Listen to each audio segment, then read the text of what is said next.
Why did a US submarine launch a torpedo at this Iranian warship, striking the Iris Dena with a devastating blow to the stern? The answer lies in the Indian Ocean, where US Central Command is tracking every Iranian vessel. These ships pose a direct threat to Diego Garcia, home to B-2 stealth bombers. Well, even this ordinary-looking cargo ship, for instance, hides a long-range missile system right beneath its hull that can reach the US bases in a very short time. In response to these hidden dangers, the US took out 20 IRGC Navy ships and the prized Solemani catamaran class, a high-speed, twin-hull warship armed to the teeth. On March 4th, 2026, the Indian Ocean witnessed something we haven't seen since World War II: an American submarine sinking an enemy warship with a single torpedo. Here is exactly how it went down. It's just before dawn. The Iranian frigate Iris Dena, a heavily armed Mauj-class warship, is sailing roughly 40 nautical miles off the southern coast of Sri Lanka. She's heading home after participating in a multinational naval exercise in India. But unbeknownst to her crew of around 180 sailors, they are being hunted. Lurking beneath the surface is a US Navy fast attack submarine. But its mission that morning was absolute. The American sub locks onto the Iranian warship. The weapon of choice, a single Mark 48 heavyweight guided torpedo. As soon as the captain gave the order, the crew fired the torpedo. Traveling at over 50 knots, the Mark 48 heavyweight torpedo cuts silently through the dark water. The crew has zero time to react. The 3,000-pound weapon strikes the Dena directly at the stern, detonating its high-explosive warhead right beneath the hull. The impact is catastrophic. In a fraction of a second, the blast vaporizes the ship's propulsion system, violently tearing the rear deck apart and sending a massive shockwave echoing across the ocean. Infrared footage released by the Pentagon shows a massive detonation blowing the rear of the vessel completely apart. The sheer force of the explosion actually lifts the warship out of the water before it violently begins sinking stern first. The timeline is brutally fast.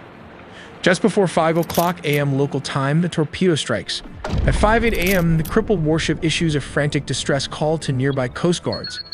Between 6 o'clock and 7 o'clock a.m., the Sri Lankan Navy urgently dispatches ships and aircraft for a search and rescue mission. But by the time rescuers reach the coordinates, the Iris Dena is already gone. There is no ship left to save, only life rafts and oil slick and survivors floating in the water.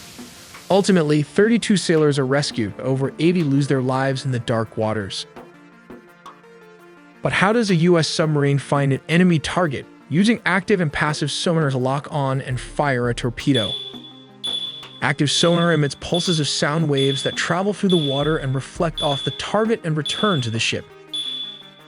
By knowing the speed of sound in water and the time for the sound wave to travel to the target and back, the computers can then quickly calculate the distance between the submarine and the target in a short amount of time. But the Virginia class uses an advanced passive sonar that maps the ocean floors and minefields. Additionally, the sonar array are also attached on each side, along with the long boom array to provide quick target location and information. But how does a torpedo works explain in super basic animation? Pressurized air propels the torpedo toward its target. The piston engine with propellers maximizes the torpedo's speed. It trails a wire plugged into the weapons systems aboard the sub using data to navigate. The torpedo accelerates to 32 knots over 35 miles an hour with a range of 8 miles or 12 kilometers. As it nears its target, the wire is cut and its sonar takes over navigation. If the torpedo misses its target, it can circle back and starts hunting the target with its sonar.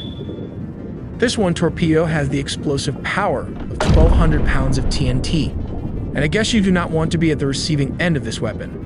But reports suggest that new breed of barracuda torpedo or supercavitating are going to be the latest upgrades. If you're looking to upgrade your digital defense system, you need to check out this military-grade VPN. Think of Surfshark VPN as your frontline defense. It scans and detects threats, alerting you to thousands of dangerous emails. Beyond that, it includes a robust antivirus software to shield your devices from viruses, malware, and tracking by ads, bots, or third parties. Finally, with Surfshark VPN, a single subscription covers not just you, but also your friends or even your entire city if you wanted. Go to our link surfshark.com/AITelly. By buying through the promo link, you will get 4 extra months free, assured by a 30-day money-back guarantee. But why exactly is the US trying to track down and destroy as many Iranian Navy ships as it can? To understand the strategy behind this, we first need to look at Iran's missile program. The IMAD medium-range ballistic missile, with a range of 1,200 miles, which is around 2,000 kilometers, and the Sonar Cruise 1,500 model on Russian designs, could evade Patriot missile defenses using decoys and maneuvering warheads. These precision-guided weapons would aim to cripple American air power before it could respond effectively. Iran's strategic calculations extend beyond direct confrontation. Proxy forces such as Houthi rebels in Yemen and Iraqi militias could launch ballistic missiles or Kasif drones at Saudi bases, forcing US and allied forces to spread their resources thin. These indirect attacks would serve as diversions, complicating America's ability to mount a coordinated defense. Let's explore how Iran might target Diego Garcia, the US fortress in the Indian Ocean. As tensions rise on the high seas, Iran could turn its attention to Diego Garcia, a remote but vital US military stronghold in the Indian Ocean. This heavily fortified island serves as a key staging ground for America's strategic bombers, including the nuclear-capable B-2 Spirit stealth aircraft, designed to strike deep into enemy territory undetected. So how might Iran counter this threat? The answer lies in covert maritime tactics. Take the Shahid Mahdavi, a repurposed container ship spotted prowling the Indian Ocean in February. On the surface, it appears ordinary, but its cargo holds conceal a deadly secret: ballistic missiles hidden within shipping containers. A surprise barrage of Sigil missiles with a striking range of 2,500 kilometers launched from such a vessel could bring Diego Garcia within Iran's crosshairs. But Iran's strategy isn't about surgical strikes. Instead, imagine a swarm of modified Fate 110 short-range ballistic missiles, adapted for sea launches, raining cluster munitions across the airbase. According to Hudson Institute assessments, just 5 of these warheads could disable every exposed aircraft on the tarmac. The real blow. Such an attack could cripple the airfield, destroy weapon stockpiles, and leave the island's critical infrastructure inoperable, transforming this distant fortress into a smoldering relic of the storm. While operating near its home port of Bandar Abbas, the corvette was caught in the crosshairs of a coordinated U.S. strike. The impact was immediate and devastating. Because the ship's lightweight hull was constructed from aluminum rather than traditional steel, the metal didn't just fracture, it burned. Catamarans typically possess less hull volume, smaller displacement, and shallower draft compared to mono-hulls of similar length. This warship is equipped with 6 anti-ship cruise missiles, including 4 long-range ones likely Norm missile and 2 short-range anti-ship missiles.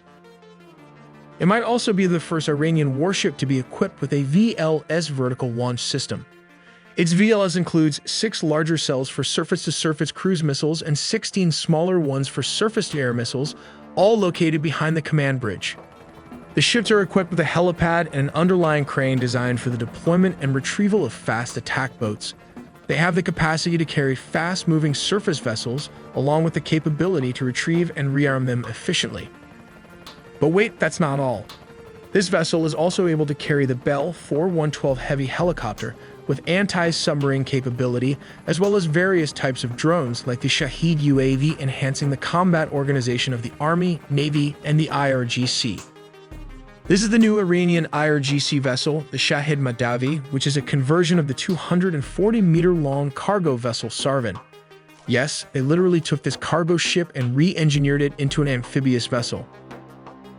Basically, it's a container ship that has been converted into a helicopter landing platform suitable for this Bell helicopter and this Sea King acquired during the Shah regime. Remember the Gulf of Oman. This Sea King was the helicopter used to take over the ship and land troops. They can also carry around 4 attack boats like this and launch multiple attack drones to strike any ship. But wait, there's more. You can also find defensive weapons like this cannon located at the front and the back. Just like the corvette, it might also have a vertical launch system used for anti-ship missiles. These ships are a threat to the US Navy, so they launch an all-out assault. First up is the Jashin.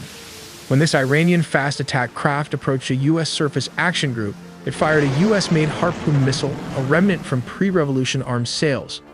The US cruiser US Wainwright successfully evaded it using electronic countermeasures and chaff. The US ships instantly returned fire, sinking the Jashin in what became the world's first ever missile duel between warships. Then came the Sahand. This Iranian frigate sailed out to challenge the US fleet and fired at passing aircraft. The response was immediate. Navy attack jets and the destroyer US Joseph Strauss swarmed the vessel, pummeling the Sahand with missiles and heavy bombs until it caught fire and ultimately sank after its own munitions detonated. Later that same afternoon, a third ship, the Solemani, tried its luck. The frigate fired a surface-to-air missile at a US jet. The pilot simply dodged the missile, looped right back around, and dropped a 500-pound laser-guided bomb directly down the ship's exhaust stack. The internal explosion completely crippled the vessel. The overarching goal behind all of this was to secure the Strait of Hormuz, the single most critical choke point for global oil. We make original videos animated by humans from scratch, so please subscribe.